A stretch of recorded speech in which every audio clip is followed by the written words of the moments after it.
जय श्री कृष्णा। ओम नमो भगवते वासुदेवाय नमः। आप सुन रहे हैं पौराणिक अमृतवाणी द्वारा प्रसारित महाभारत कथा। महाभारत कथा सुनने के लिए हमारे चैनल को लाइक शेयर एंड सब्सक्राइब करें। ये आगे की कथा प्रारंभ करते हैं। भगदत्त की वीरता, अर्जुन द्वारा संशप्तकों का नाश तथा भगदत्त का वध। धृतराष्ट्र ने पूछा, संजय, जब पांडव लोग इस प्रकार लौटकर युद्ध के लिए अलग अलग बंट गए तो मेरे पुत्रों ने और उन्होंने किस प्रकार युद्ध किया? संजय ने कहा, राजन, जब सब लोग संग्राम के लिए सजकर तैयार हो गए तो आपके पुत्र दुर्योधन ने गजारोहियों की सेना लेकर भीमसेन के ऊपर धावा किया, किंतु युद्ध कुशल भीम ने थोड़ी ही देर में उसकी गजसेना के व्यूह को तोड़ दिया। उनके बाणों से हाथियों का सारा मद उतर गया और वे मुंह फेर कर भागने लगे। इसी तरह भीमसेन ने उस सारी सेना को कुचल डाला। यह देखकर दुर्योधन का क्रोध भड़क उठा।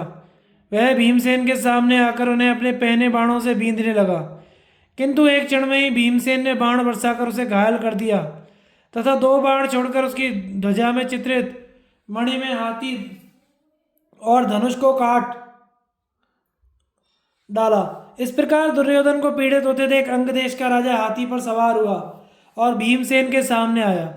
उसने हाथी को अपनी ओर आते देख भीमसेन ने बाणों की वर्षा करके उसके मस्तक को बहुत घायल कर दिया। इससे वह घबराकर पृथ्वी पर गिर गया। हाथी के गिरने के साथ ही अंगराज भी जमीन पर गिर गया। इसी समय फुर्तीले भीमसेन ने एक बाण से उसका सिर उड़ा दिया। यह देखते ही उसकी सेना घबराकर भाग गई।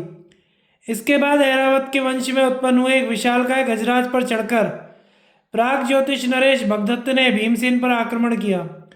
उनके हाथी ने क्रोध में भरकर अपने आगे के दो पैर और सूंड से भीमसेन के रथों और घोड़ों को एकदम कुचल डाला।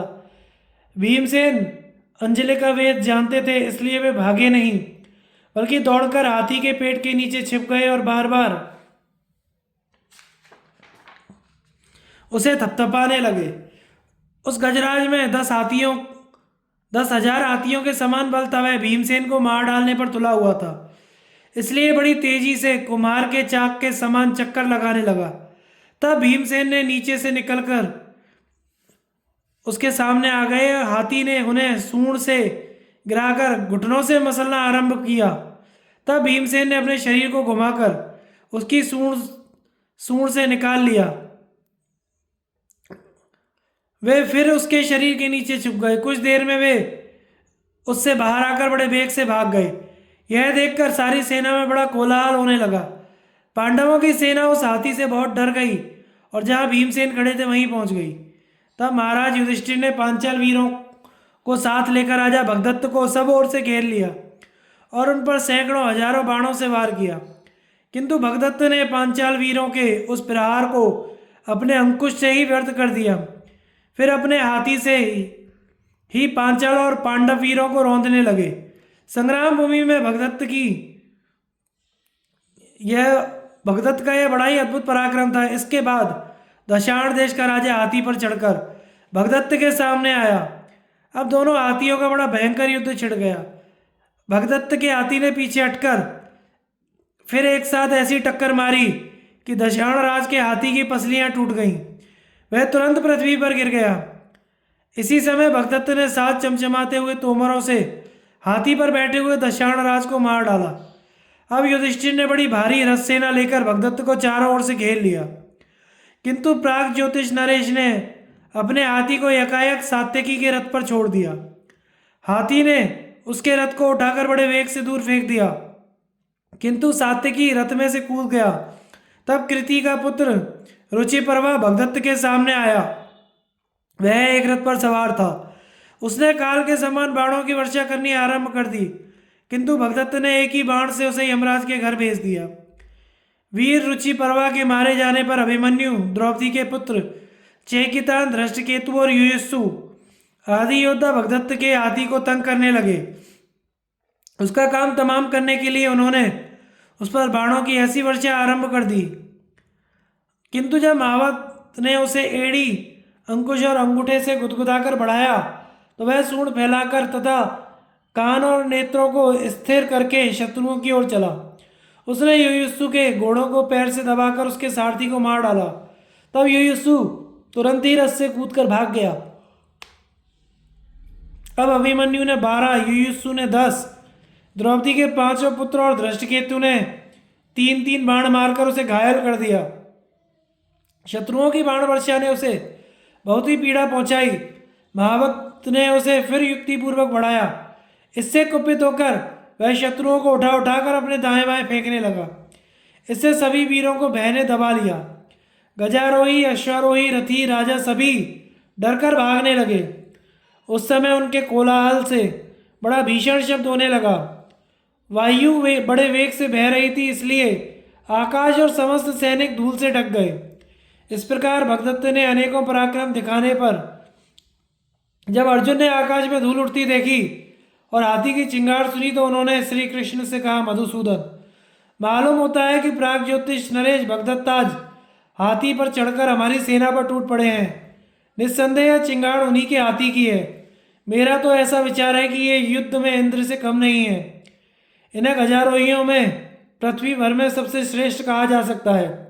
आज ये अकेले ही पांडवों की सेना को नष्ट कर देंगे। हम दोनों के सिवा इनकी गति को रोकने में कोई समर्थ नहीं है, इसलिए अब जल्दी ही उनकी ओर चलिए।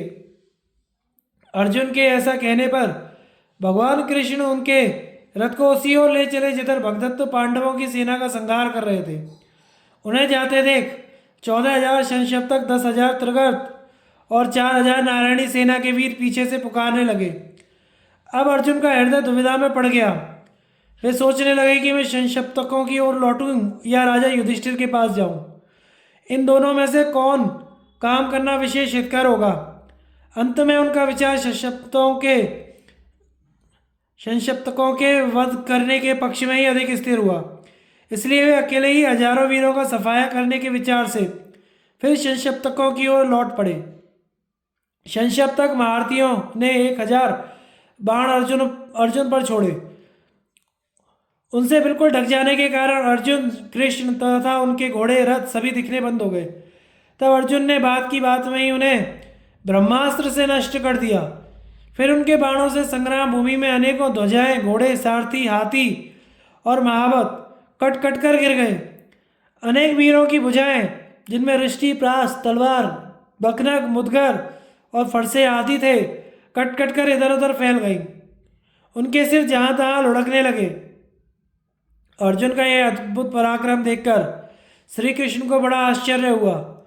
वे कहने लगे, पार्थ, आज तुमने जो काम किया है, मेरे विचार से वह इंद्र, यम और कुबेर से भी होना कठिन है। मैंने युद्ध में प्रत्यक्ष ही सैकड़ों हजारों संशप्तक महारथियों को एक साथ गिरते देखा है। इस प्रकार वहाँ जो संशप्तक वीर मौजूद थे, उनमें से अधिकांश को मारकर अर्जुन ने श्री कृष्ण से कहा कि अब भगदत्त की ओर चलिए। श्री माधव ने बड़ी फुर्ती से घोड़ों को द्रोणाचार्य की सेना की ओर मोड़ दिया। यह देखकर सुशर्मा ने अपने भाइयों को साथ लेकर उसका पीछा किया। तब अर्जुन ने श्री कृष्ण ने पूछा, अच्युत, देखिए, इधर तो अपने भाइयों के सहित सुशर्मा मुझे युद्ध के लिए ललकार रहा है और उधर उत्तर दिशा में हमारी सेना का संहार हो रहा है। बताइए, इनमें से कौन सा काम करना हमारे लिए अधिक हितकर होगा। यह सुनकर श्री कृष्ण ने त्रिगर्तराज सुशर्मा की ओर रथ मोड़ दिया। अर्जुन ने तुरंत ही 7 बाणों से सुशर्मा को बींधकर 2 बाणों से उसके धनुष और ध्वजा को काट डाला। फिर 6 बाणों से उसके भाइयों और सारथी को घोड़ों सहित यमराज के पास भेज दिया। तब सुशर्मा ने तक्कर अर्जुन पर एक लोहे की शक्ति और श्री कृष्ण पर एक तोमर छोड़ा। अर्जुन ने 3-3 बाणों से शक्ति और तोमर दोनों को ही काट डाला। फिर बाणों की वर्षा से सुशर्मा को मूर्छित कर द्रोण की ओर लौट पड़े। उन्होंने अपनी बाण वर्षा से कौरवों की सेना को छा दिया और फिर वे भगदत्त के सामने आकर डट गए। भगदत्त मेघ के समान श्यामवर्ण हाथी पर चढ़े हुए थे। उन्होंने अर्जुन पर बाणों की वर्षा करनी आरंभ कर दी, किंतु अर्जुन ने बीच ही में उन सब बाणों को काट डाला। इस पर भगदत्त ने अर्जुन के बाणों को रोककर श्री कृष्ण और उन पर बाणों की चोट आरंभ कर दी। तब अर्जुन ने उनके धनुष को काट डाला, अंगरक्षकों को मारकर गिरा दिया और भगदत्त के साथ खेल सा करते हुए युद्ध करने लगे। भगदत्त ने उन पर 14 तोमर छोड़े, किंतु उन्होंने प्रत्येक के 2-2 टुकड़े कर डाले। फिर उन्होंने भगदत्त के हाथी के कवच को काट डाला। तब भगदत्त ने श्री कृष्ण पर एक लोहे की शक्ति छोड़ी, किंतु अर्जुन ने उसके 2 टुकड़े कर डाले। भगदत्त के छत्र और ध्वजा को काटकर उन्हें 10 बाणों से बीन डाला। इससे भगदत्त को बड़ा विस्मय हुआ। इस प्रकार अर्जुन के बाणों से भिदे हुए भगदत्त ने क्रोध में भरकर उनके मस्तक पर कई बाण मारे। इससे उनका मुकुट कुछ टेढ़ा हो गया। मुकुट को सीधा करते हुए अर्जुन ने भगदत्त से कहा, राजन, अब तुम इस संसार को जी भरकर देख लो। यह सुनकर भगदत्त क्रोध में भर गए और अर्जुन तथा श्री कृष्ण पर बाणों की वर्षा करने लगे। यह देखकर अर्जुन ने बड़ी फुर्ती से उनके धनुष और तरकसों को काट डाला। 72 बाणों से उनके मर्म स्थानों को बीन दिया। इससे अत्यंत व्यथित होकर भगदत्त ने वैष्णवास्त्र का आह्वान किया। उससे अंकुश को अभिमंत्रित करके उसे अर्जुन की छाती पर चलाया। भगदत्त का वह अस्त्र सबका नाश करने वाला था। अतः श्री कृष्ण ने अर्जुन को ओट में करके उसे अपनी छाती पर झेल लिया। इससे अर्जुन के चित्त को बड़ा कलेश पहुंचा। उन्होंने श्री कृष्ण से कहा, भगवान, आपने तो प्रतिज्ञा की है कि मैं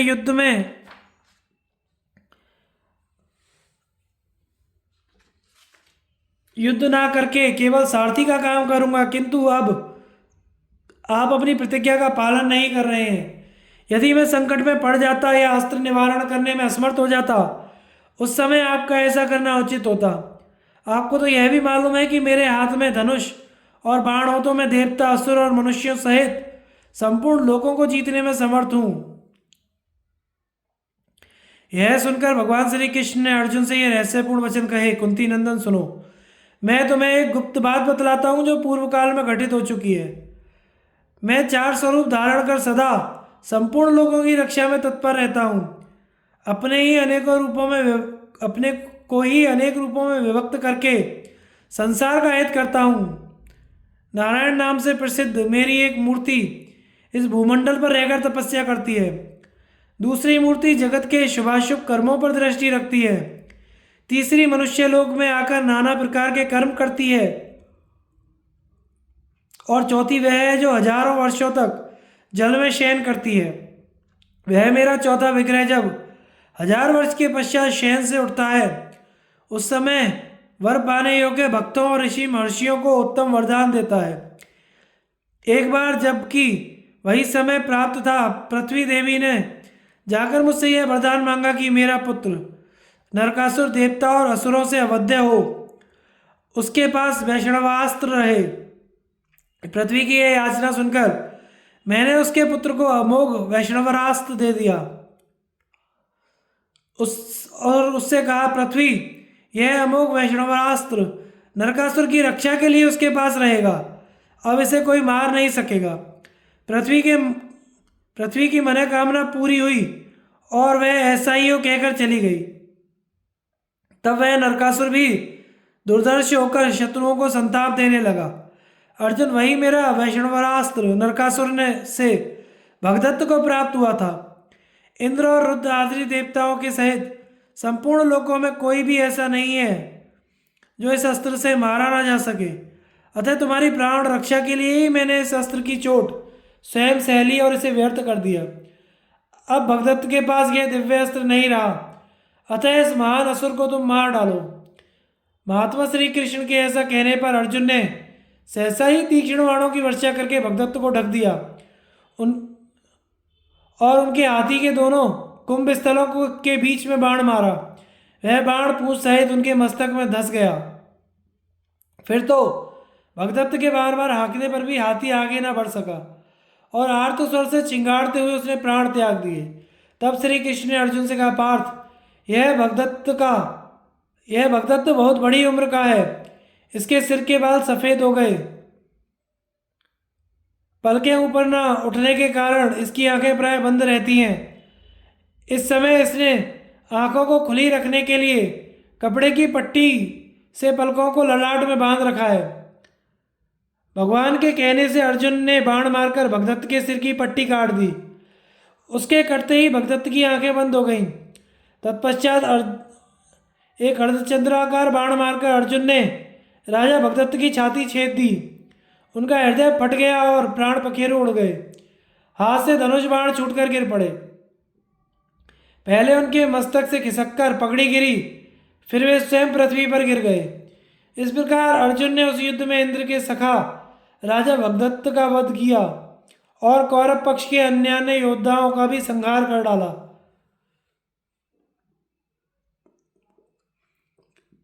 वृषक, अचल और नील आदि का वध, शकुनी और कर्ण की पराजय। संजय ने कहा, भगदत्त को मारकर अर्जुन दक्षिण दिशा की ओर घूमे।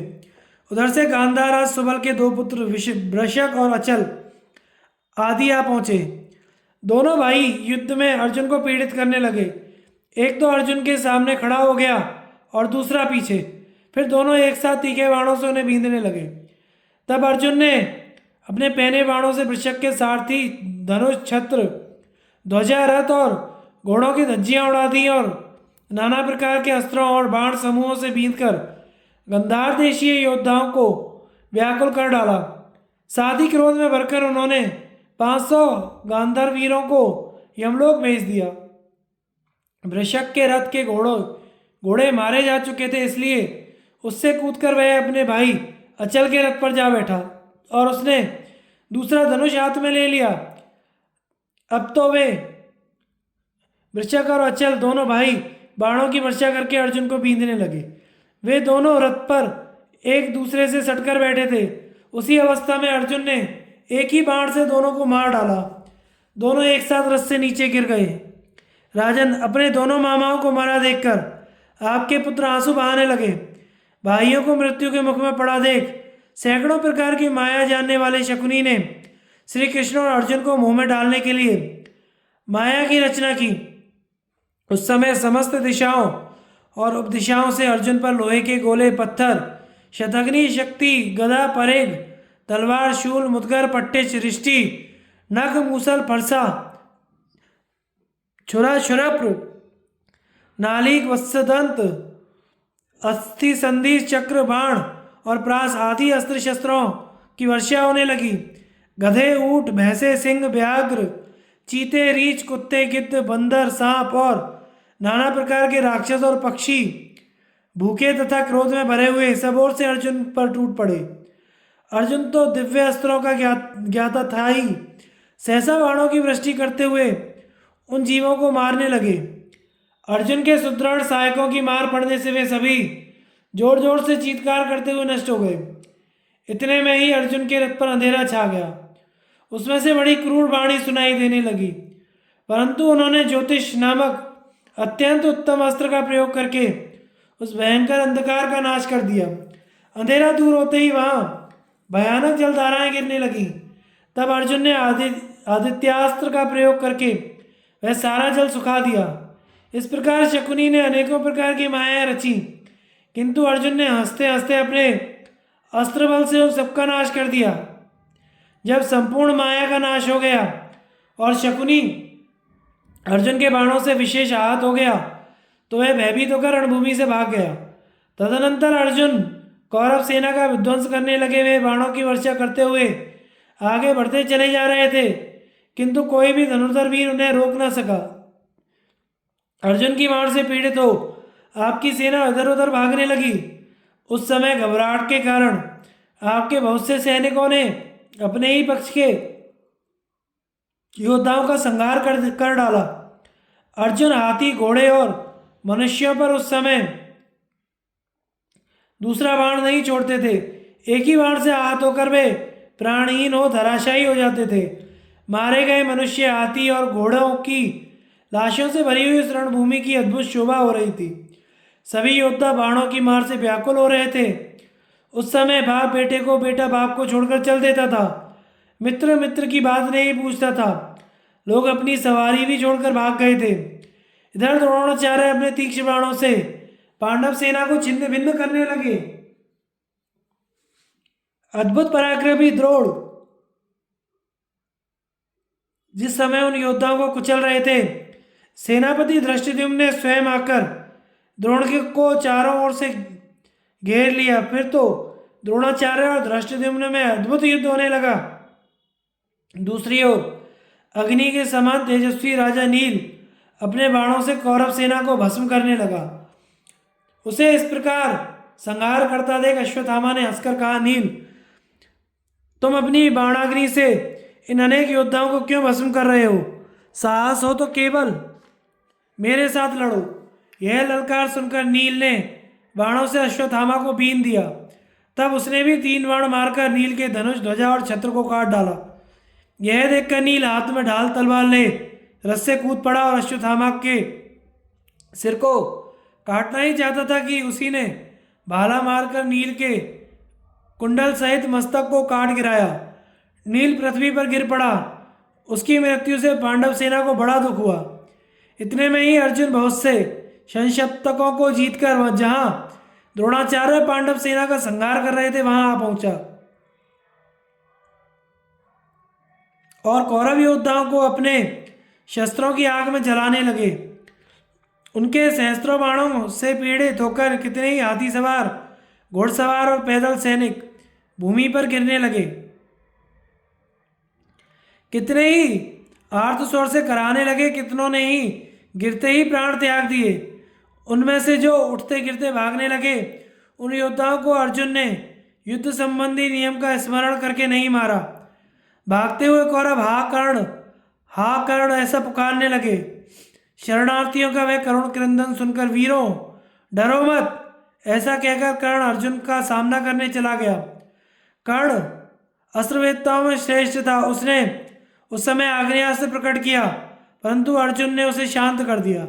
इसी प्रकार कर्ण ने भी अर्जुन के तेजस्वी बाणों को अपने अस्त्रों से निवारण कर दिया और बाणों की वर्षा करते हुए सिंहनाद किया। तब धृष्टद्युम्न, भीम और सात्यकी भी वहां पहुंचकर कर्ण को अपने बाणों से बींधने लगे। कर्ण ने भी 3 बाणों से उन तीनों वीरों के धनुष काट डाले। तब उन्होंने कर्ण पर शक्तियों का प्रहार करके सिंहों के समान गर्जना की। कर्ण भी 3-3 बाणों से उन शक्तियों के टुकड़े टुकड़े करके अर्जुन पर बाण बरसाता हुआ गर्जना करने लगा। यह देखकर अर्जुन ने 7 बाणों से कर्ण को बींधकर उसके छोटे भाई को मार डाला। फिर उसके दूसरे भाई शत्रुंजय को भी 6 बाणों से मौत के घाट उतार दिया। उसके बाद एक भाला मारकर विपाट के भी मस्तक को काटकर उसे रस्से से गिरा दिया। इस प्रकार कौरवों के देखते देखते कर्ण के सामने ही उसके 3 भाइयों को अर्जुन ने अकेले मार डाला। तदंतर भीमसेन भी अपने रथ से कूद पड़े और तलवार से कर्ण पक्ष के 15 वीरों को मारकर फिर अपने रथ पर आ चढ़े। इसके बाद दूसरा धनुष लेकर उन्होंने कर्ण को 10 और उसके सारथी और घोड़ों को 5 बाणों से बीन डाला। इसी प्रकार धृष्टद्युम्न भी अपने रथ से उतरकर ढाल तलवार लिए आगे बढ़ा और चंद्रवर्मा निषद देश के राजा बृहत्क्षत्र को मारकर पुनः रथ पर आ गया। फिर दूसरा धनुष हाथ में ले उसने सिंहनाद करते हुए 73 बाणों से कर्ण को बीन दिया। इसके बाद सात्यकी ने भी दूसरा धनुष उठाया और 64 बाणों से कर्ण को बीनकर सिंह के समान गर्जना की। फिर 2 बाणों से उसने कर्ण का धनुष काट दिया। 3 बाणों से उसके बाहुओं तथा छाती में प्रहार किया। कर्ण सात्यकी रूपी समुद्र में डूब रहा था। उस समय दुर्योधन, द्रोणाचार्य और जयद्रथ ने आकर उसके प्राण बचाए। फिर तो आपकी सेना के सैकड़ों पैदल रथी, हाथी सवार योद्धा कर्ण की रक्षा के लिए दौड़ पड़े।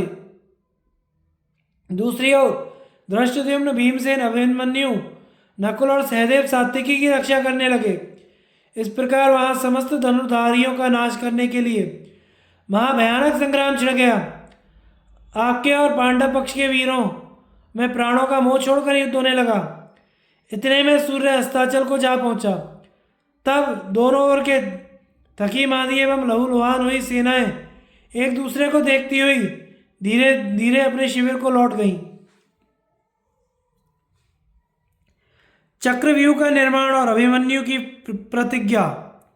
संजय कहते हैं, राजन, उस दिन अमित तेजस्वी अर्जुन ने हमारी सेना को पराजित कर युधिष्ठिर की रक्षा की और द्रोणाचार्य का संकल्प सिद्ध नहीं होने दिया। दुर्योधन शत्रुओं का अभ्युदय देखकर उदास और कुपित हो रहा था। दूसरे दिन सवेरे ही उसने सब योद्धाओं के सामने प्रेम और अभिमान पूर्वक द्रोणाचार्य से कहा, द्विजवर, निश्चय ही हम लोग आपके शत्रुओं में से हैं। तभी तो कल आपने युधिष्ठिर के निकट आ जाने पर भी उसे कैद नहीं किया। शत्रु आपकी आंखों के सामने आ जाए और आप उसे पकड़ना चाहें तो संपूर्ण देवताओं को साथ लेकर भी पांडव लोग आपसे उसकी रक्षा नहीं कर सकते। आपने प्रसन्न होकर पहले मुझे वरदान तो दे दिया, किंतु पीछे उसे पूर्ण नहीं किया। दुर्योधन के ऐसा कहने पर आचार्य द्रोण ने कुछ खिन्न होकर कहा, राजन, तुम्हें ऐसा नहीं समझना चाहिए। मैं तो सदा तुम्हारा प्रय करने की चेष्टा करता हूँ, किंतु क्या करूँ? अर्जुन जिसकी रक्षा करते हैं उसे देवता, असुर, गंधर्व, सर्प, राक्षस तथा संपूर्ण लोग भी नहीं जीत सकते। जहाँ विश्व विधाता भगवान श्री कृष्ण और अर्जुन हैं, वहाँ शंकर के सिवा और किसका बल काम दे सकता है? तात, इस समय तुमसे सत्य कहता हूँ, यह कभी अन्यथा नहीं हो सकता। आज पांडव पक्ष के किसी एक श्रेष्ठ महारथी का नाश करूँगा। आज वह व्यू बनाऊंगा जिसे देवता भी नहीं तोड़ सकते। लेकिन अर्जुन को तुम किसी उपाय से यहाँ से दूर हटा दो। युद्ध के विषय की कोई भी कला ऐसी नहीं है जो अर्जुन को ज्ञात ना हो अथवा वे उसे कर ना सकें। उन्होंने युद्ध का संपूर्ण विज्ञान मुझसे तथा दूसरों से जान लिया है। द्रोण के ऐसा कहते ही संशप्तकों ने अर्जुन को पुनः युद्ध के लिए ललकारा और वे उन्हें दक्षिण दिशा की ओर हटा ले गए। उस समय अर्जुन का शत्रुओं के साथ ऐसा घोर युद्ध हुआ जैसा पहले ना तो कभी देखा गया ना ही सुना गया। महाराज, इधर आचार्य द्रोण ने चक्रव्यूह का निर्माण किया। उसमें उन्होंने इंद्र के समान पराक्रमी राजाओं को सम्मिलित किया और उस व्यू के अरों के स्थान पर सूर्य के तुल्य तेजस्वी राजकुमारों को खड़ा किया। राजा दुर्योधन इसके मध्य भाग में खड़ा हुआ। उसके साथ महारथी कर्ण, कृपाचार्य और दुशासन थे। चक्रव्यूह के अग्रभाग में द्रोणाचार्य और जयद्रथ खड़े थे। जयद्रथ के बगल में अश्वत्थामा के साथ आपके 30 पुत्र शकुनी, शल्य और भूरिश्रवा खड़े थे। तदनंतर कौरवों और पांडवों में मृत्यु को ही विश्राम मानकर रोमांचकारी तुमुल युद्ध छिड़ गया। द्रोणाचार्य द्वारा सुरक्षित उस दुर्धर्ष व्यू पर भीमसेन को आगे करके पांडवों ने आक्रमण किया। सात्यकी, चेकितान, धृष्टद्युम्न, कुंती, भोज, द्रुपद, अभिमन्यु, क्षत्रवर्मा, बृहक्षत्र, चेदीराज, धृष्टकेतु, नकुल, सहदेव, घटोत्कच, युधामन्यु, शिखंडी, उत्तमौजा, विराट, द्रौपदी के पुत्र, शिशुपाल का पुत्र, केकयराज कुमार और हजारों संजय वंशीय क्षत्रिय, ये तथा और भी बहुत से रणोन्मत्त योद्धा युद्ध की इच्छा से सहसा द्रोणाचार्य के ऊपर टूट पड़े। उन्हें अपने निकट पहुंचा देखकर भी आचार्य द्रोण विचलित नहीं हुए। उन्होंने बाणों की वर्षा करके उन सब वीरों को आगे बढ़ने से रोक दिया। उस समय हम लोगों ने द्रोण की भुजाओं का अद्भुत पराक्रम देखा कि पांचाल और संजय क्षत्रिय एक साथ मिलकर भी उनका सामना ना कर सके। द्रोणाचार्य को क्रोध में भरकर आगे बढ़ते देख युधिष्ठिर ने उन्हें रोकने के विषय में बहुत विचार किया। द्रोण का सामना करना दूसरों के लिए अत्यंत कठिन समझकर उन्होंने इस गुरुतर कार्य का भार अभिमन्यु पर रखा। अभिमन्यु अपने मामा श्री कृष्ण और पिता अर्जुन से कम पराक्रमी नहीं था। वह अत्यंत तेजस्वी और शत्रु पक्ष के वीरों का संहार करने वाला था। युधिष्ठिर ने उससे कहा, बेटा अभिमन्यु, चक्रव्यूह के भेदन का उपाय हम लोग बिल्कुल नहीं जानते। इसे तो केवल तुम, अर्जुन, श्री कृष्ण अथवा प्रद्युम्न ही तोड़ सकते हैं। पांचवा कोई भी इस काम को नहीं कर सकता। अतः तुम अस्त्र लेकर शीघ्र ही द्रोण के इस व्यू को तोड़ डालो, नहीं तो युद्ध से लौटने पर अर्जुन हम लोगों को ताना देंगे। अभिमन्यु ने कहा, आचार्य द्रोण की यह सेना यद्यपि अत्यंत सुदृढ़ और भयंकर है, तथापि मैं अपने पितृवर्ग की विजय के लिए इस व्यू में अभी प्रवेश करता हूँ। पिताजी ने व्यू तोड़ने का उपाय तो मुझे बता दिया है, पर निकलना नहीं बतलाया है। यदि मैं वहाँ किसी विपत्ति में फंस गया तो निकल नहीं सकूँगा। युधिष्ठिर बोले, वीरवर, तुम इस सेना को भेद कर हम लोगों के लिए द्वार तो बनाओ। फिर जिस मार्ग से तुम जाओगे तुम्हारे पीछे पीछे हम लोग भी चलेंगे और सब ओर से तुम्हारी रक्षा करेंगे। भीमसेन ने कहा, मैं धृष्टद्युम्न, सात्यकी तथा पांचाल, मत्स्य, प्रभद्रक और केकय देश के योद्धा, ये सब तुम्हारे साथ चलेंगे। एक बार जहां तुमने व्यू भंग किया, वहां बड़े बड़े वीरों को मारकर हम लोग व्यू का विध्वंस कर डालेंगे। अभिमन्यु ने कहा, अच्छा, तो अब मैं द्रोण की इस दुर्धर्ष सेना में प्रवेश करता हूँ। आज वह पराक्रम कर दिखाऊंगा जिससे मेरे मामा और पिता दोनों के कुलों का हित होगा। उससे मामा भी प्रसन्न होंगे और पिताजी भी। यद्यपि मैं बालक हूँ तो भी संपूर्ण प्राणी देखेंगे कि मैं किस तरह आज अकेले ही शत्रु सेना को काल का ग्रास बनाता हूँ।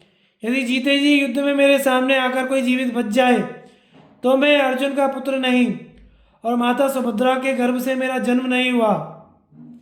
युधिष्ठिर ने कहा, सुभद्रा नंदन, तुम द्रोण की दुर्धर्ष सेना को तोड़ने का उत्साह दिखा रहे हो, इसलिए ऐसी वीरता भरी बातें करते हुए तुम्हारा बल सदा बढ़ता रहे। अभिमन्यु का चक्रव्यूह में प्रवेश और पराक्रम। संजय कहते हैं, धर्मराज युधिष्ठिर की बात सुनकर अभिमन्यु ने सारथी को द्रोण की सेना के पास रथ ले चलने को कहा।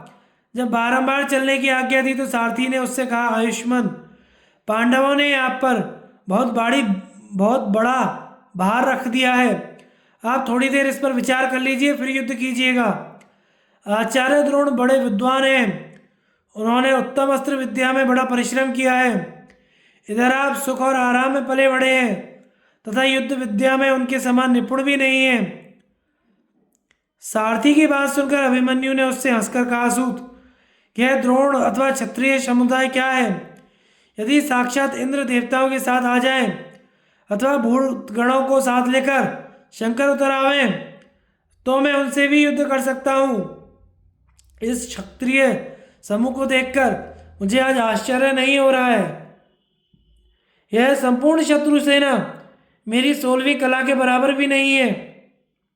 और तो क्या, विश्व विजयी मामा श्री कृष्ण और पिता अर्जुन को भी अपने विपक्ष में पाकर मुझे भय नहीं होगा। इस प्रकार सारथी की बात की अवहेलना करके अर्जुन ने उसे शीघ्र ही द्रोण की सेना के पास चलने की आज्ञा दी। यह सारथी मन में बहुत प्रसन्न तो नहीं हुआ, परंतु फिर भी उसने घोड़ों को द्रोण की ओर बढ़ा दिया। पांडव भी अभिमन्यु के पीछे पीछे चले।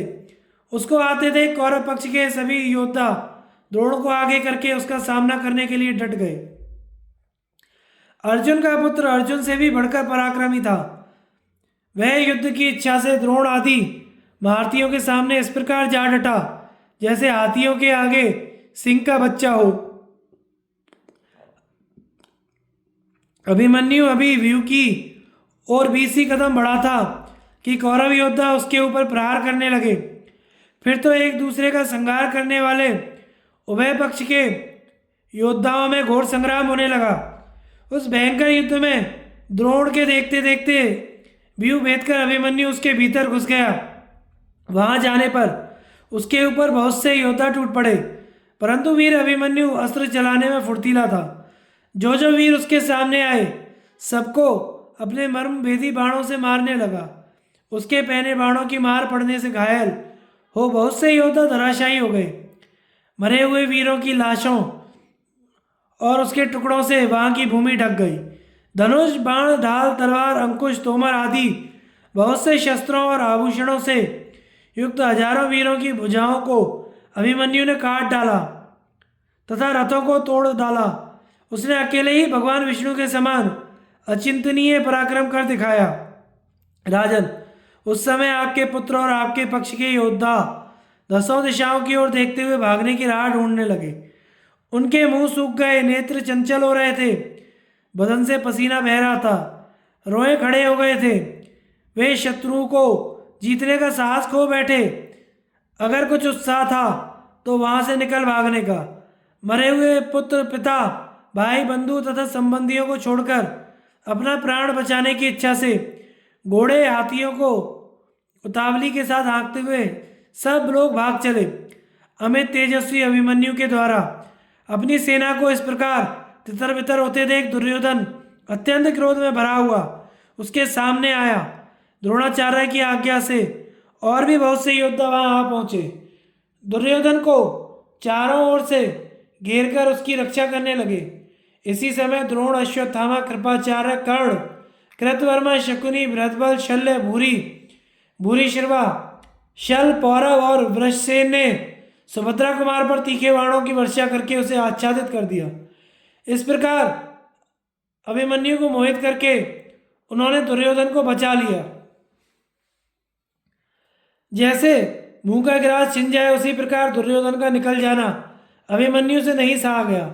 उसने बड़ी भारी बाण वर्षा करके घोड़े और सारथियों सहित उन सभी महारथियों को मार भगाया और सिंह के समान गर्जना की। द्रोण आदि महारथी उसका सिंहनाद नहीं सह सके। वे रथों से उसको घेरकर बाण समूहों की वर्षा करने लगे, किंतु अभिमन्यु उन सब बाणों को आकाश में ही काट गिराता और तुरंत तीखे बाण मारकर सबको बींध डालता था। उसका यह पराक्रम अद्भुत था। उस समय अभिमन्यु और कौरव योद्धा एक दूसरे पर लगातार प्रहार कर रहे थे। कोई भी युद्ध से विमुख नहीं होता था। उस घोर संग्राम में दुस्सह ने 9 बाण मारकर अभिमन्यु को बीन दिया। फिर दुशासन ने 12, कृपाचार्य ने 3, द्रोण ने 17, विभंशिति ने 70, कृतवर्मा ने 7, बृहद्बल ने 8, अश्वत्थामा ने 7, भूरिश्रवा ने 3, शल्य ने 6 और शकुनी ने 2 और दुर्योधन ने 3 बाण मारे। महाराज उस समय प्रतापी अभिमन्यु जैसे नाच रहा हो इस प्रकार सब और घूम घूम कर सब महारथियों को 3-3 बाणों से भेदता जाता था। फिर आपके पुत्रों ने मिलकर जब उसे भय दिखाना आरंभ किया तो अभिमन्यु क्रोध से जल उठा और अपनी अस्त्र शिक्षा का महान बल दिखाने लगा। इतने में ही अश्मक नरेश के पुत्र ने बड़ी तेजी से वहां आकर अभिमन्यु को रोका और 10 बाण मारकर उसको बींध डाला। तब अभिमन्यु ने मुस्कुराते हुए उसे 10 बाण मारे और उनसे उसके घोड़ों, सारथी, ध्वजा, धनुष, भुजाओं तथा मस्तक को काटकर पृथ्वी पर गिरा दिया। अभिमन्यु के हाथ से अश्वक राजकुमार के मारे जाने पर सारी सेना विचलित होकर भागने लगी। तब कर्ण, कृपाचार्य, द्रोणाचार्य, अश्वत्थामा, शकुनी, शल, भूरिश्रवा, क्रात, सोमदत्त, विभंशिति, वृषसेन, सुषेण, कुंडभेदी,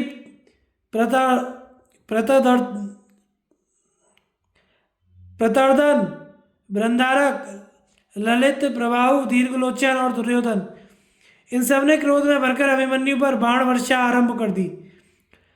इन बड़े बड़े धनुर्धारियों के बाणों से जब अभिमन्यु बहुत घायल हो गया तो उसने कवच और शरीर को छेद डालने वाला एक तीखा बाण कर्ण के ऊपर चलाया। वह बाण कर्ण का कवच छेद कर बड़े वेग से उसके शरीर में घुसा और उसे भी भेद कर पृथ्वी में समा गया। उस दुस्सह प्रहार से कर्ण को बड़ी व्यथा हुई और वह व्याकुल होकर रणभूमि में कांप उठा।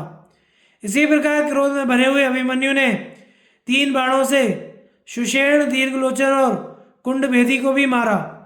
तब कर्ण ने 25, अश्वत्थामा ने 20, कृतवर्मा ने 7 बाण मारकर अभिमन्यु को घायल किया। उसके संपूर्ण शरीर में बाण छिदे हुए थे, फिर भी वह पाशधारी यमराज के समान रणभूमि में विचर रहा था। शल्य को अपने पास सी खड़ा देखकर अभिमन्यु ने बाणों की वर्षा से उन्हें ढक दिया और आपकी सेना को डराते हुए उसने भीषण गर्जना की। उसके मर्मभेदी बाणों से घायल हुए राजा शल्य रथ के पिछले भाग में जा बैठे और मूर्छित हो गए। शल्य की यह अवस्था देखकर संपूर्ण सेना आचार्य द्रोण के देखते देखते भाग चली। उस समय देवता, पितर, चारण, सिद्ध, यक्ष तथा मनुष्य अभिमन्यु का यशोगान करते हुए उसकी प्रशंसा करने लगे। शल्य का एक छोटा भाई था। उसने सुना कि अभिमन्यु ने मेरे भाई मद्राज को रणभूमि में मूर्छित कर दिया है तो क्रोध में भरकर बाण वर्षा करता हुआ वह उनके पास आया। आते ही 10 बाण मारकर उसने अभिमन्यु को घोड़े और सारथी सहित घायल कर दिया। फिर बड़े जोर से गर्जना की। तब अर्जुन कुमार ने बाणों से उसके घोड़े, छत्र, ध्वजा, सारथी, जुआ, बैठक, पहिया, धुरी, बाता, धनुष, प्रत्यंचा, पताका, पहियों के रक्षक एवं रथ की सब सामग्री को खंड खंड करके उसके हाथ, पैर, गला और मस्तक भी काट गिराए। तब तो उसके अनुचर अत्यंत भयभीत होकर सब दिशाओं में भाग गए। अभिमन्यु के उस अद्भुत पराक्रम को देखकर सब लोग उसे शाबाशी देने लगे। उस समय दिव्य अस्त्रों से शत्रु का संहार करता हुआ चारों दिशाओं में वह दिखाई दे रहा था। उसके इस अलौकिक कर्म को देखकर आपके सैनिक कांपने लगे। इसी समय आपका पुत्र दुशासन बड़े जोर से गरजा और क्रोध में भरकर बाणों की वर्षा करते हुए सुभद्रा कुमार पर चढ़ आया। आते ही उसको अभिमन्यु ने 26 बाण मारे। अभिमन्यु और दुशासन दोनों ही रथ शिक्षा में कुशल थे। वे दाएं बाएं विचित्र मंडलाकार गति से चलते हुए युद्ध करने लगे। दुशासन और कर्ण की पराजय तथा जयद्रथ का पराक्रम। संजय कहते हैं, राजन, उस समय अभिमन्यु ने दुशासन से हंसकर कहा, दुर्मते, तूने मेरे पितृवर्ग का राज्य हर लिया। उसके कारण तेरे लोभ, अज्ञान, द्रोह और दुस्साहस के कारण महात्मा पांडव तुझ पर अत्यंत कुपित हैं। इसी से आज तुझे यह दिन देखना पड़ा है। आज उस पाप का भयंकर फल तू भोग। क्रोध में भरी हुई माता द्रौपदी की तथा बदला लेने वाले पिता भीमसेन की इच्छा पूर्ण करके आज मैं उनके ऋण से उऋण हो जाऊंगा। यदि तू युद्ध छोड़कर भाग नहीं गया तो मेरे हाथ से जीता नहीं बच सकता। यह कहकर अभिमन्यु ने दुशासन की छाती में कालग्नि के समान तेजस्वी बाण मारा। वह बाण उसकी छाती में लगा और गले की हंसली छेद कर निकल गया। इसके बाद धनुष को कान तक खींचकर पुनः उसने दुशासन को 25 बाण मारे। इससे अच्छी तरह घायल होकर वह व्यथा के मारे रथ के पिछले भाग में जा बैठा और बेहोश हो गया। यह देखकर सारथी तुरंत उसे रण से बाहर ले गया। उस समय युधिष्ठिर आदि पांडव, द्रौपदी के पुत्र सात्यकी, चेकितान, धृष्टद्युम्न, शिखंडी, केके, धृष्टकेतु तथा मत्स्य, पांचाल और संजय वीर बड़ी प्रसन्नता के साथ द्रोण की सेना को नष्ट करने की इच्छा से आगे बढ़े। फिर तो कौरव और पांडवों की सेना में महान युद्ध होने लगा। इधर कर्ण अत्यंत क्रोध में भरकर अभिमन्यु के ऊपर तीक्ष्ण बाणों की वर्षा करने लगा और उसका तिरस्कार करते हुए उसके अनुचरों को भी बाणों से बींधने लगा। अभिमन्यु ने भी तुरंत ही 73 बाणों से उसे बींध दिया।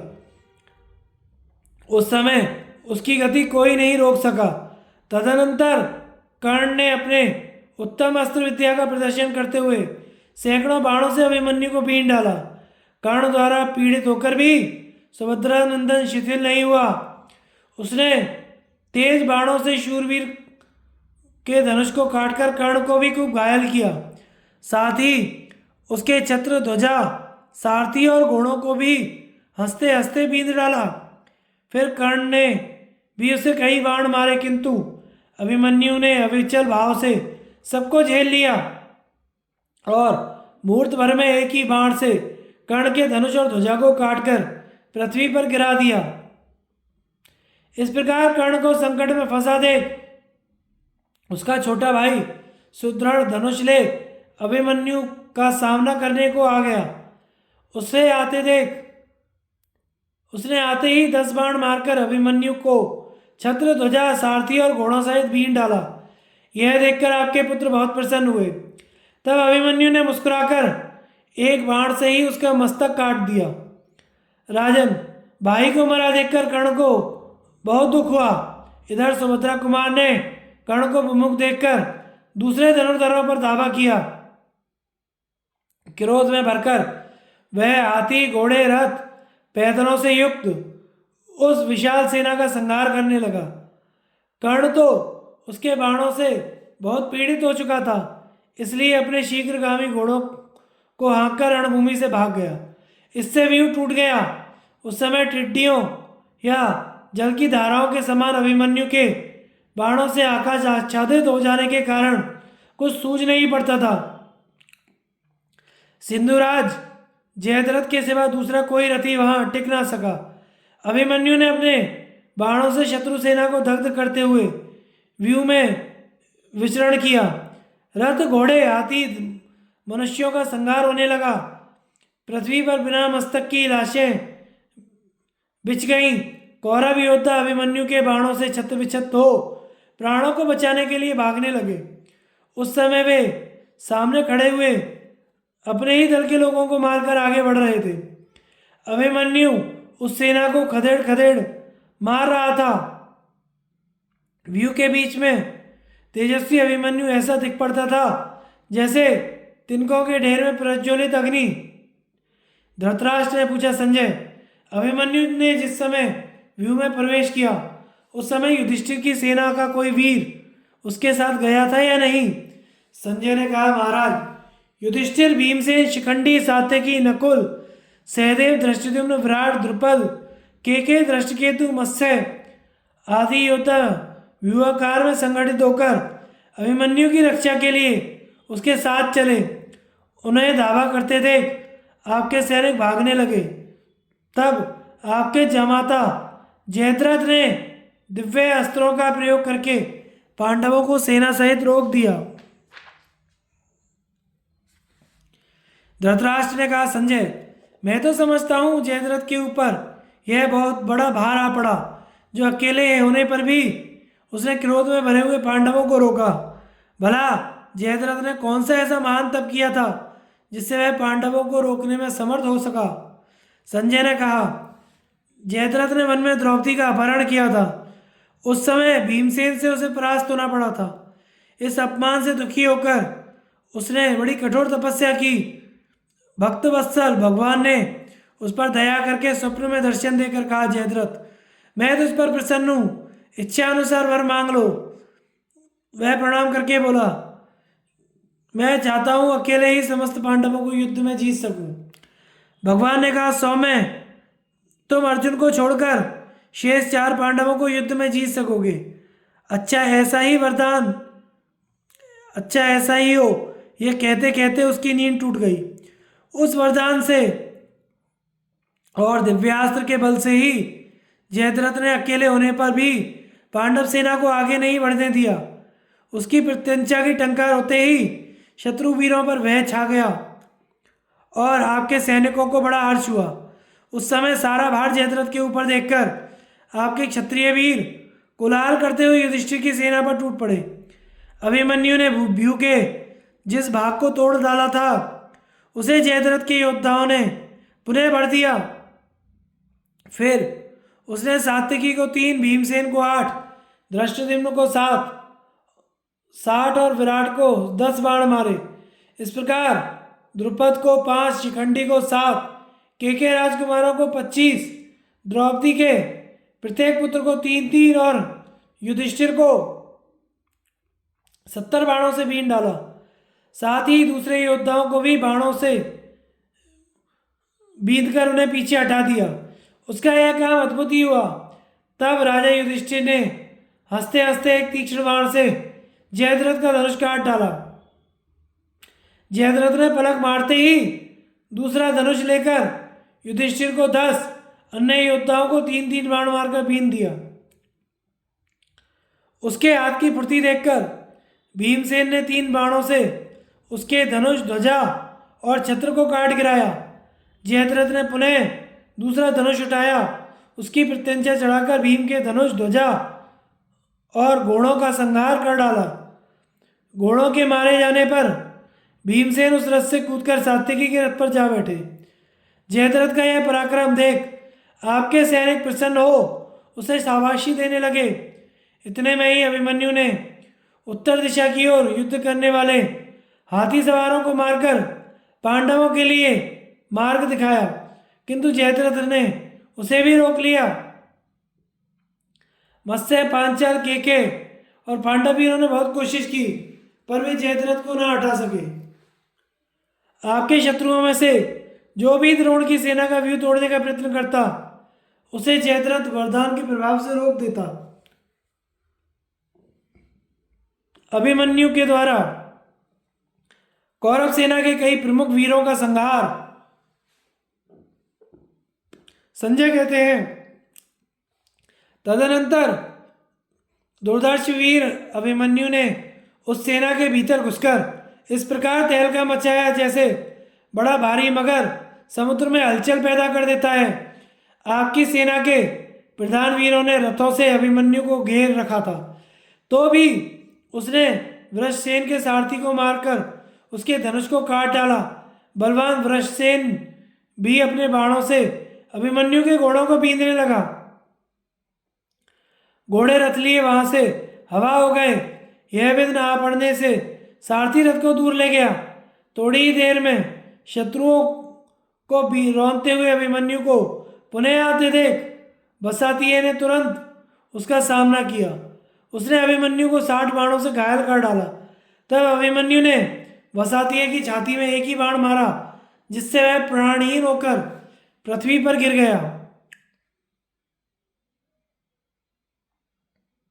यह देखकर आपकी सेना के बड़े बड़े क्षत्रियों ने क्रोध में भरकर अभिमन्यु को मार डालने की इच्छा से घेर लिया।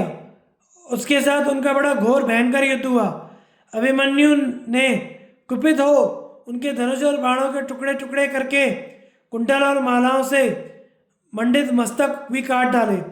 तत्पश्चात मद्रराज का बलवान पुत्र रुकमत आया और डरी हुई सेना को आश्वासन देता हुआ बोला, वीरों डरो मत, मेरे रहते इस अभिमन्यु की कोई हस्ती नहीं है। संदेह ना करो, मैं ऐसे जीते जी पकड़ लूंगा। यह कहकर वह अभिमन्यु की ओर दौड़ा और उसकी छाती और दाईं बाईं भुजाओं में 3-3 बाण मारकर गर्जना करने लगा।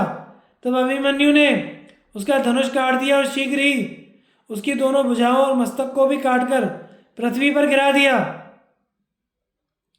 राजकुमार रुकमत के कई मित्र थे, वे भी रण में उन्मत्त होकर लड़ने वाले थे। उन्होंने अपने महान धनुष चढ़ाकर बाणों की वर्षा से अभिमन्यु को ढक दिया। यह देखकर दुर्योधन को बड़ा हर्ष हुआ।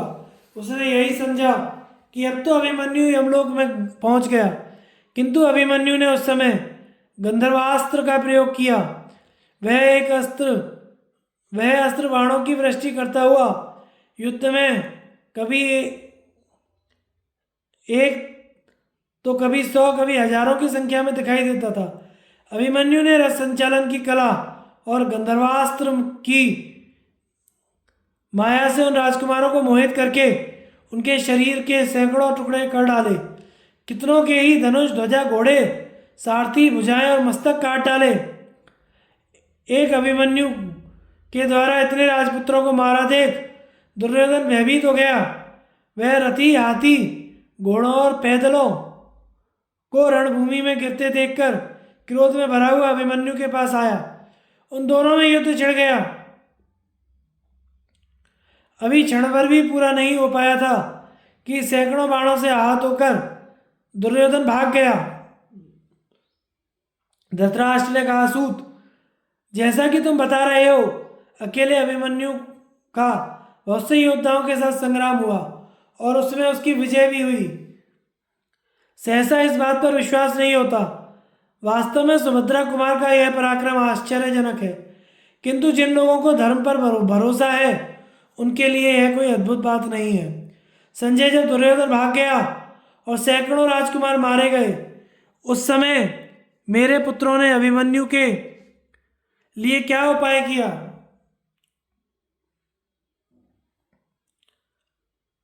संजय ने कहा, महाराज, उस समय आपके योद्धाओं के मुंह सूख गए थे, आंखें कातर हो रही थी, शरीर में रोमांच हो आया था और पसीने चू रहे थे। शत्रु को जीतने का उत्साह नहीं रह गया था। सब भागने की तैयारी में थे। मरे हुए भाई, पिता, पुत्र, सुहृदय संबंधी तथा बंधु बांधवों को छोड़कर अपने हाथी घोड़ों सहित जल्दी जल्दी हाँकते हुए वे सब रणभूमि से दूर निकल गए। उन्हें इस प्रकार हतोत्साहित होकर भागते देख द्रोण, अश्वत्थामा, भरतबल, कृपाचार्य, दुर्योधन, कर्ण, कृतवर्मा और शकुनी, ये सब क्रोध में भरे हुए समर विजयी अभिमन्यु की ओर दौड़े, किंतु अभिमन्यु ने इन्हें फिर अनेकों बाण मारकर रण से विमुख कर दिया। केवल लक्ष्मण ही सामने डटा रहा। पुत्र के स्नेह से उसके पीछे दुर्योधन भी लौट आया। फिर दुर्योधन के पीछे अन्य महारथी भी लौट पड़े। अब सबने मिलकर अभिमन्यु पर बाण बरसाना आरंभ किया, किंतु अभिमन्यु ने अकेले ही उन सब महारथियों को परास्त कर दिया और लक्ष्मण के सामने जाकर उसकी छाती भुजाओं में तीक्ष्ण बाणों का प्रहार किया। फिर लक्ष्मण से कहा, भाई एक बार इस संसार को अच्छी तरह देख लो, क्योंकि अभी तुम्हें परलोक की यात्रा करनी है। आज तुम्हारे बंधु बांधवों के देखते देखते तुम्हें यमलोक भेज रहा हूं। यह कहकर महाबाहु सुभद्रा कुमार ने लक्ष्मण की ओर एक भल्ल चलाकर उसके सुंदर नासिका, मनोहर भ्रुकुटी, घुंघराले बालों वाले कुंडल मंडित मस्तक को धड़ से अलग कर दिया।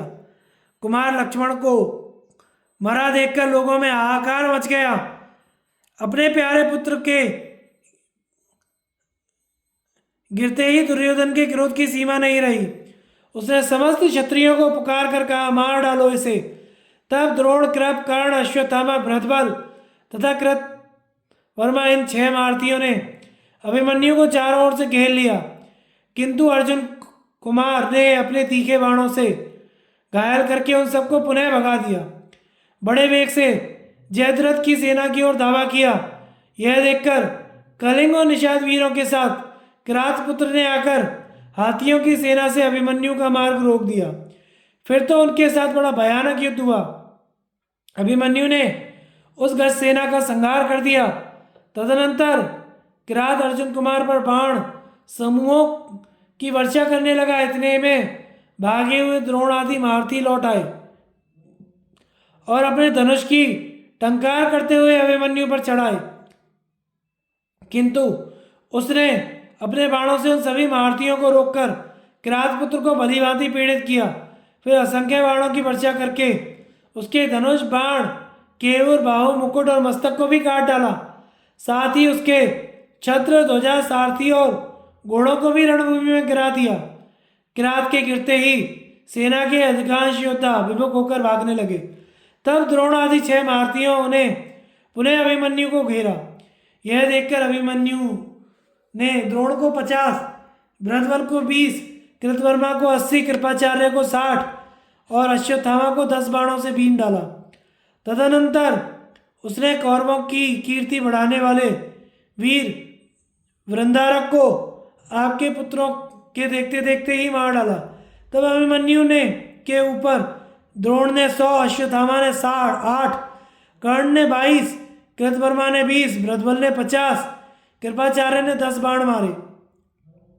इस प्रकार उनके द्वारा सब ओर से पीड़ित होते हुए भी सुभद्रा कुमार ने उन सबको 10-10 बाणों मारकर घायल कर दिया। इसके बाद कौशल नरेश ने अभिमन्यु की छाती में एक बाण मारा।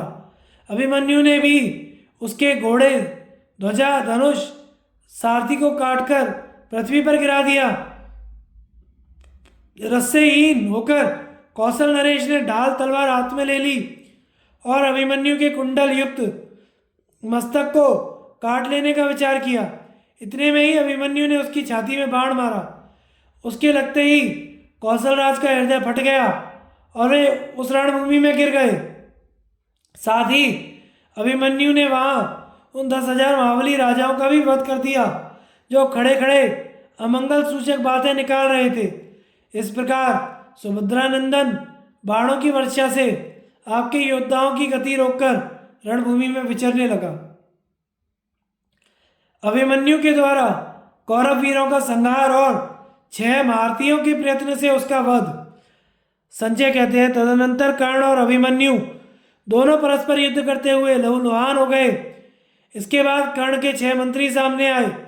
वे सभी विचित्र प्रकार से युद्ध करने वाले थे, किंतु अभिमन्यु ने उन्हें घोड़े, सारथियों सहित नष्ट कर दिया और दूसरे धनुर्धारियों को भी 10-10 बाण मारकर बीन डाला। उसका यह कार्य अद्भुत सा हुआ। इसके बाद उसने मगधराज के पुत्र को 6 बाणों से मृत्यु के मुख में भेजकर घोड़े, सारथी सहित अश्वकेतु को भी मार गिराया। फिर मर्तिकावतक देश के राजा भोज को क्षुरप्र नामक बाण से मौत के घाट उतारकर बाण वर्षा करते हुए सिंहनाद किया। इतने में दुशासन के पुत्र ने आकर 4 बाणों से घोड़ों को 1 से सारथी को और 10 से अभिमन्यु को बीन दिया। तब अभिमन्यु ने भी 7 बाणों से दुशासन के पुत्र को घायल करके कहा, अरे तेरा पिता तो कायर की भांति युद्ध छोड़कर भाग गया, तू लड़ने चला है। सौभाग्य की बात है कि तू भी लड़ना जानता है, किंतु आज तुझे जीवित नहीं छोड़ूंगा। यह कहकर उसने दुशासन के पुत्र पर एक तीखा बाण चलाया, किंतु अश्वत्थामा ने अपने 3 बाणों से उसे काट दिया। तब अभिमन्यु ने अश्वत्थामा की ध्वजा काटकर 3 बाणों से शल्य को पीड़ित किया। शल्य ने उसकी छाती में 9 बाण मारे। अभिमन्यु ने शल्य की ध्वजा काटकर उसके पार्श्व रक्षक सारथी को मार डाला। फिर 6 बाणों से शल्य को भी बींधा। शल्य उस रथ से भागकर दूसरे रथ पर जा बैठे। इसके पश्चात सुभद्रा कुमार ने शत्रुंजय, चंद्रकेतु, मेघवेग, सुवर्चा और सूर्यभास इन 5 राजाओं का वध करके शकुनी को बाणों से घायल कर दिया। शकुनी ने भी 3 बाणों से अभिमन्यु को बींधकर दुर्योधन से कहा, देखो यह पहले एक एक करके हम लोगों को मार रहा है, अतः हम सब लोग इसको मिलकर मार डालें। तदनंतर कर्ण ने द्रोणाचार्य से कहा, अभिमन्यु पहले से ही हम सब लोगों को कुचल रहा है, अब इसके वध का कोई उपाय हमें शीघ्र बताइए। तब महान धनुर्धर द्रोण ने सब लोगों से कहा, इस पांडव नंदन की फुर्ती तो देखो, बाणों को चढ़ाते और छोड़ते समय इस रथमार्ग में केवल इसका मंडलाकार धनुष ही दिखाई पड़ता है, वह स्वयं कहाँ है इसका पता नहीं चलता।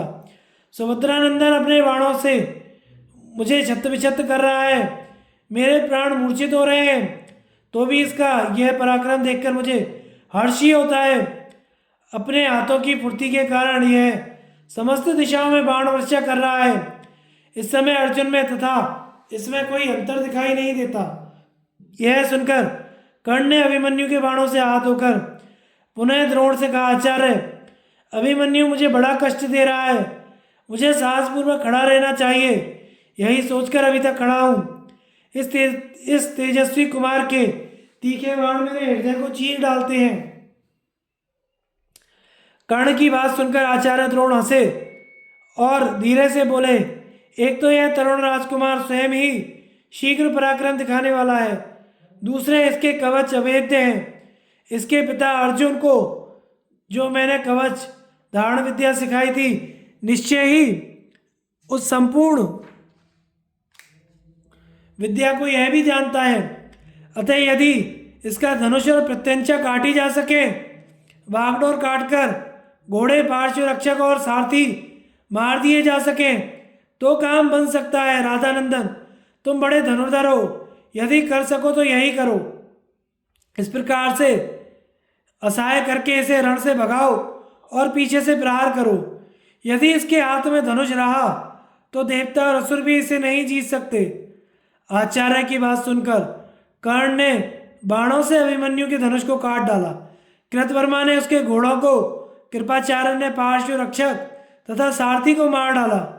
उसे धनुष और रथ से हीन देखकर बाकी महारथी लोग बड़ी शीघ्रता से उस पर बाण बरसाने लगे। एक और 6 महारथी थे, दूसरी ओर असहाय अभिमन्यु, तो भी ये निर्दयी उस अकेले बालक पर बाण वर्षा कर रहे थे। धनुष कट गया, रथ से हाथ धोना पड़ा, तो भी उसने अपने धर्म का पालन किया। हाथ में ढाल तलवार लेकर वह तेजस्वी बालक आकाश में उछल पड़ा। अपनी लघिमा शक्ति से वह गरुड़ की भांति ऊपर मंडरा ही रहा था। तब तक द्रोणाचार्य ने क्षुरप्र नामक बाण से उसकी तलवार के टुकड़े टुकड़े कर दिए और कर्ण ने ढाल छिन्न भिन्न कर दी। अब उसके हाथ में तलवार भी ना रही और सारे अंगों में बाण धसे हुए थे। उसी दशा में वह आकाश से उतरा और क्रोध में भरकर चक्र हाथ में लिए द्रोणाचार्य पर झपटा। उस समय वह चक्रधारी भगवान विष्णु की भांति शोभायमान हो रहा था। उसे देखकर राजा लोग बहुत डर गए और सबने मिलकर उसके चक्र के टुकड़े टुकड़े कर दिए। तब महारथी अभिमन्यु ने बहुत बड़ी गदा हाथ में ली और अश्वत्थामा पर चलाई। जलते हुए वज्र के समान उस गधा को आते देख अश्वत्थामा रथ से उतरकर 3 कदम पीछे हट गया। गधा की चोट से उसके घोड़े, पार्श्व रक्षक और सारथी मारे गए। इसके बाद अभिमन्यु ने सुबल के पुत्र कालिकेय को तथा उसके अनुचर 77 गांधारों को मौत के घाट उतारा। फिर 10 बसातीय महारथियों को और 7 के महारथियों का संहार कर 10 हाथियों को मार डाला। तत्पश्चात दुशासन कुमार के रथ और घोड़ों को गदा से चूर्ण कर डाला। इससे दुशासन के पुत्र को बड़ा क्रोध हुआ। वह भी गदा उठाकर अभिमन्यु की ओर दौड़ा। फिर तो दोनों एक दूसरे को मारने की इच्छा से परस्पर प्रहार करने लगे। दोनों पर गदा के अग्रभाग की चोट पड़ी और दोनों ही पृथ्वी पर गिर पड़े। दुशासन कुमार पहले उठा और अभिमन्यु अभी उठ ही रहा था कि उसने उसके मस्तक पर गदा मारी। उसके प्रचंड आघात से बेचारा अभिमन्यु पुनः बेहोश होकर गिर पड़ा। महाराज, इस प्रकार एक बालक को बहुत लोगों ने मिलकर मारा। आकाश से टूटकर गिरे हुए चंद्रमा की भांति उस शूरवीर को रणभूमि में गिरा देखकर अंतरिक्ष में खड़े हुए प्राणी भी हाहाकार करने लगे। सबने एक स्वर से कहा, द्रोण और कर्ण जैसे 6 प्रधान महारथियों ने मिलकर इस अकेले बालक का वध किया है। इसे हम लोग धर्म नहीं मानते। चंद्रमा और सूर्य के तुल्य कांतिमान अभिमन्यु को इस प्रकार पड़ा देख योद्धाओं को बड़ा हर्ष हुआ और पांडवों के हृदय में बड़ी पीड़ा हुई। राजन, अभिमन्यु अभी बालक था। युवा अवस्था में उसका पदार्पण नहीं हुआ था। उस वीर के मरते ही युधिष्ठिर के देखते देखते संपूर्ण पांडव सेना भाग चली। यह देख युधिष्ठिर ने उन वीरों से कहा, वीरों, युद्ध में मृत्यु का अवसर आने पर अभिमन्यु ने पीठ नहीं दिखाई है। तुम भी उसी की भांति धीरता रखो, डरो मत। हम लोग निश्चय ही शत्रुओं पर विजय पाएंगे। ऐसा कहकर धर्मराज ने अपने दुखी सैनिकों का शोक दूर किया। राजन, अभिमन्यु श्री कृष्ण और अर्जुन के समान पराक्रमी था। वह 10,000 राजकुमारों और महारथी कौशल को मारकर मरा है। इसमें तनिक भी संदेह नहीं कि वह पुण्यवानों के अक्षय लोकों में गया है। अतः वह शोक करने योग्य नहीं है। महाराज, इस प्रकार हम लोग पांडवों के उस श्रेष्ठ वीर को मारकर उनके बाणों से पीड़ित एवं लहूलुहान हो सायकाल अपनी छावनी में चले आए। आते समय देखा शत्रु भी बहुत दुखी और उदास हो अपने शिविर की ओर जा रहे हैं। उस समय श्रेष्ठ योद्धाओं ने रक्त की नदी बहा दी थी, जो वैतरणी के समान भयंकर और दुस्तर थी। रणभूमि के मध्य में बहती हुई वह नदी जीवित और मृतक सबको अपने प्रभाव में बहाए जा रही थी। अनेकों धड़ वहां नाच रहे थे। रणस्थल देखने में डर मालूम होता था। धन्यवाद दोस्तों। आगे की कथा का प्रसारण हम अगले भाग में प्रसारित करेंगे। हमारे चैनल को लाइक, शेयर और सब्सक्राइब करें। धन्यवाद।